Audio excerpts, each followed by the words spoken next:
안녕하십니까. 맨눈으로 세상 흐름을 읽어드리는 Y타임스 정세 분석의 주국일입니다.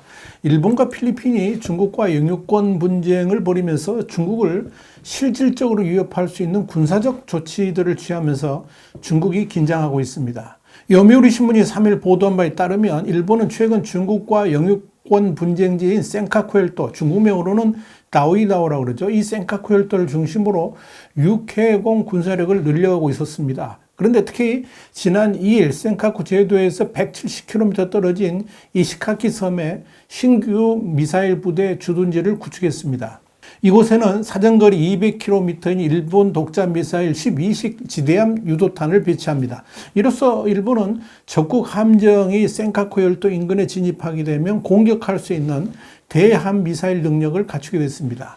이 섬에 주둔하는 부대원만 570명에 달합니다. 이와 관련해서 일본 군사 전문가들은 제1열도선, 그러니까 큐슈에서 오키나와 대만, 필리핀의 억지력을 강화했다 그러면서 이 센카쿠 열도 일대를 위한 방위 전진 기지가 구축됐다라고 평가를 했습니다. 다시 말씀드려서 이 태평양 진출을 꿈꾸는 중국의 야망을 저지하기 위한 태평양 방어선, 그리고 중국을 향한 포위망을 구축했다는 뜻입니다. 일본은 이미 중국의 태평양 진출을 가로막는 난세이 제도 가운데 이 마게섬에는 미 항모의 함재기 이착륙 활주로를 착공했고요. 이 아마미오 섬에는 지난 2019년에 지대함과 지대공 미사일 부대를 배치했습니다.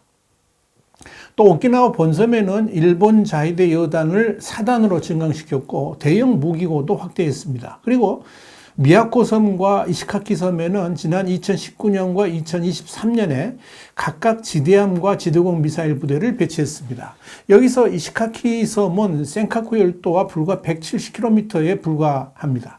그런데 여기에 더해서 그야말로 대만에서 불과 110km밖에 떨어져 있지 않은, 그러니까 코앞에 있는 요나구니 섬에 연안 감시대를 주둔시켰고 동시에 지대공 미사일 부대를 배치할 것을 검토 중입니다. 자, 이렇게 되면 사실상 중국 본토를 향해서 이 난세이 제도를 중심으로 한 제1열도선을 불침 항모로 만들면서 중국의 태평양 진출 억제는 물론이고 언제든지 중국을 향해서 반격할 수 있는 거점을 확보하게 된 겁니다.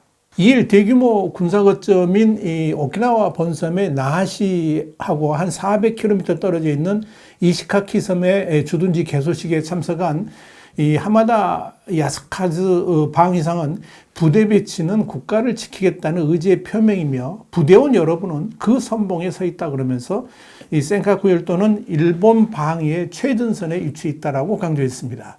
이노우에 유이치로 주둔지 사령관도 힘에 의한 현상 변경을 용납하지 않겠다라고 말했습니다. 이는 중국을 견제한 발언으로 중국의 태평양 진출을 반드시 막겠다는 뜻으로 해석됐습니다.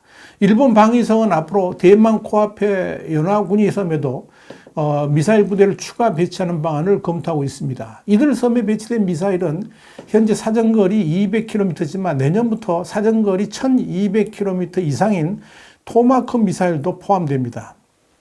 2026년에는 현재 12식 미사일의 사정거리를 1000km 이상으로 개량해가지고 배치할 계획입니다. 그러니까 사실상 중국을 향해서 중거리 미사일도 배치하겠다 하는 의미겠죠. 자, 이런 중거리 미사일의 일본 배치에 대해서는 중국도 전략적 대응을 할 수 있다 그러면서 격하게 반발하고 있어서 귀추가 주목됩니다. 특히 주목할 것은 연합군이 섬의 육군 병력도 증원되고 항공자위대의 전투기 활주로 공사도 진행된다는 점입니다. 또한 연합군이 섬 외에도 이시카키와 미야코 섬에도 활주로를 확장해서 자위대 F-35 전투기와 같은 주력 전투기의 이착륙이 가능한 군사 거점으로 강화할 방침입니다. 주일 미군도 오는 2025년까지 이 지역에 병력 2,000명 안팎의 해병연안연대 MLR을 창설하고 또 배치할 계획입니다. 연대는 주요 섬 지역에 방공 능력과 장거리 대함 미사일 등을 갖춘 이 소규모 부대를 분산 배치하게 됩니다. 200여 개 이상의 외딴섬이 존재하는 이 지역에서 적국 함정이나 전투기가 절대 자유롭게 활동하지 못하도록 견제하겠다, 이런 뜻입니다. 이와 관련해서 기시다 후미오 일본 총리는 4일 반격 능력을 보유해서 미일 동맹의 억지력, 대처력을 향상하고 또 탄도미사일 공격에 대응하는 것이 꼭 필요하다고 밝혔습니다. 일본이 이렇게 제1열도선을 중심으로 중국의 태평양 진출 통로에 대한 적극 방어에 나선 가운데 필리핀도 중국의 태평양 진출을 견제하기 위한 미군 주둔기지의 추가 건설에 나서기로 해서 중국이 긴장하고 있습니다. 그것도 신설되는 4곳 가운데 3곳이 지리적으로 중국 본토의 턱 밑에 아주 가깝다고 할 정도로 대만과 불과 400여 킬로미터 밖에 떨어져 있지 않은 남중국해의 해안가로 결정됐다는 점에서 주목을 끌고 있습니다. 이런 지리적 여건 때문에 대만 유사시에 미군이 군사 개입할 때 아주 유리한 전략적 거점이 마련되었다고 볼 수 있을 겁니다. 로이터 통신이 보도한 바에 따르면 4일 공개된 추가기지 후보지 4곳은 필리핀 최북단의 카가얀주의 카밀로 오시아스 해군기지, 랄로 공항, 그리고 북부의 이사벨라주의 멜커델라 크루즈 캠프, 또 팔라완 서부 말락바크 섬입니다. 이렇게 3기지가 완성되면 필리핀의 미군 기지는 5곳에서 9곳으로 늘어나게 됩니다. 자, 이렇게 되면 대만의 북쪽에는 일본의 난세이 제도를 중심으로 해서 방어선이 무장화되는 것이고, 또 대남 남쪽에는 이 필리핀과 대만을 잇는 400여 킬로미터의 대중 방어선을 한층 강화했다라고 평가할 수 있을 겁니다. 특히 주목할 것은 미군과 필리핀군이 합동작전 능력을 강화했다는 점인데, 이는 친중 정권이었던 전임 두테르테 시절에서는 뭐 꿈도 꿀 수 없었던 겁니다만은 마르코스 주니어 대통령이 시험하면서 가능해진 겁니다.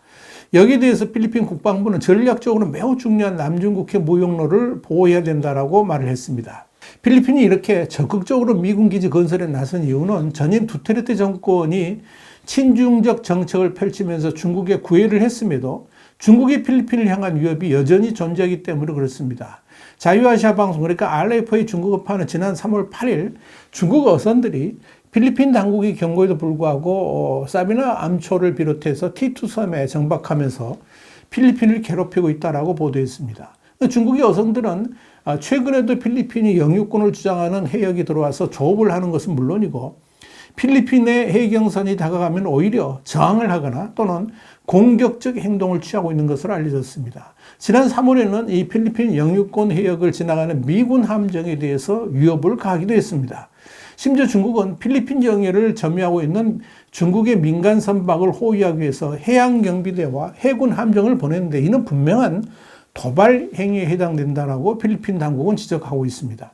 여기에 대해서 필리핀 해양경비대는 성명을 통해서 중국 선박이 허가 없이 계속 주둔하는 것은 명백히 필리핀의 영토 보존을 노골적으로 침해하는 것이라고 밝혔습니다. 중국은 그동안 끊임없이 필리핀의 영해라고 주장하는 해역까지 침범해가지고 자신들의 수역이라고 주장하면서 필리핀 어선들을 강제 퇴거시키거나 필리핀 해경선들을 쫓아내는 도발적 행동도 일삼았습니다. 이런 중국의 공격적 행동이 필리핀의 마르코스 주니어 대통령은 더 이상 중국과의 온정적 관계를 유지할 수 없다 그러면서 강경 자세로 돌아섰고, 그 결과로 미군 기지를 추가로 필리핀에 배치하면서 영토 수호 의지를 밝히고 있는 겁니다. 필리핀이 이와는 별도로 남중국해에서 중국의 위협을 견제하기 위해서 미국에 이어서 일본과 호주와도 공동 해상 순찰을 추진 중입니다. 마누엘 로무알데즈 주미 필리핀 대사는 최근 인터뷰를 통해서 양국은 남중국해 행동 준칙을 실행하고 항행의 자유를 보장하기 위해서 해상 순찰에 참여하기를 희망하고 있다 그러면서, 이들 국가와의 공동 순찰이 실현되면 필리핀뿐만 아니라 동남아 전체 권역에도 좋게 작용할 것이다, 이렇게 말을 했습니다. 아예 일본, 호주 등과 함께 이 남중국해에서의 영해 보호를 위해서 공동 순찰까지 나서겠다 하는 이야기입니다.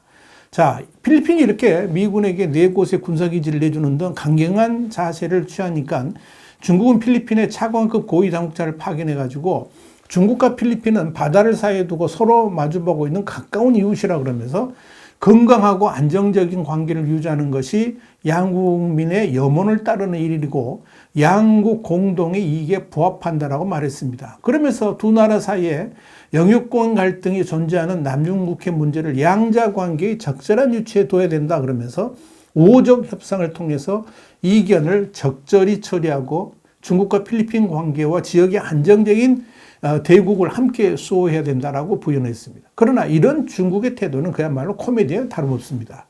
이 중국이 무리한 영유권 주장을 포기하면 그날로 양국과 모든 갈등이 끝날 수 있는데 중국은 그럴 생각이 전혀 없으면서 그저 양국 간에 적절하게 갈등을 관리하자 이런 말만 꺼내고 있기 때문에 그렇습니다.